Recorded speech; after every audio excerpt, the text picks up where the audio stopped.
ગીર સોમનાથ જિલ્લાના વેરાવળ નજીક સુપાસી ગામની ચોકડી પાસે કપડાં ધોવાના પૈસાની લેતી દેતીમાં મોટી હિંસક ઘટના બની હોવાનું સામે આવ્યું છે.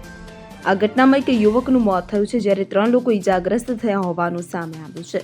પ્રભાસ પાટણ પોલીસ સ્ટેશનમાં સુપાસી ગામના રિઝવાન ગનીભાઈ તવાણીએ ફરિયાદ નોંધાવી છે. રિઝવાન અને સમીરભાઈ મંડપમાં કપડાં ધોવાનું કામ કરે છે.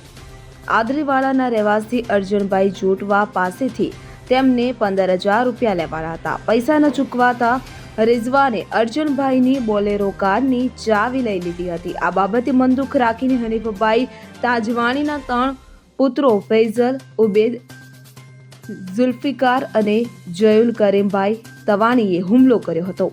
આરોપીઓએ પહેલા અપશબ્દો બોલી ઝઘડો શરૂ કર્યો હતો. ત્યારે જયુલે છરી વડે પરવેજ કબીરાણીને ડાબા હાથમાં અને ફૈઝલને ઘૂંટણના ભાગે ઈજા પહોંચાડી હતી. તો રિયાઝને પેટના ભાગે છરી મારવામાં આવી કે જેના કારણે તેનું મોત નીપજ્યું હતું. આ સમગ્ર મામલે પોલીસે 4 આરોપીઓ સામે ગુનો નોંધી તપાસ શરૂ કરી છે.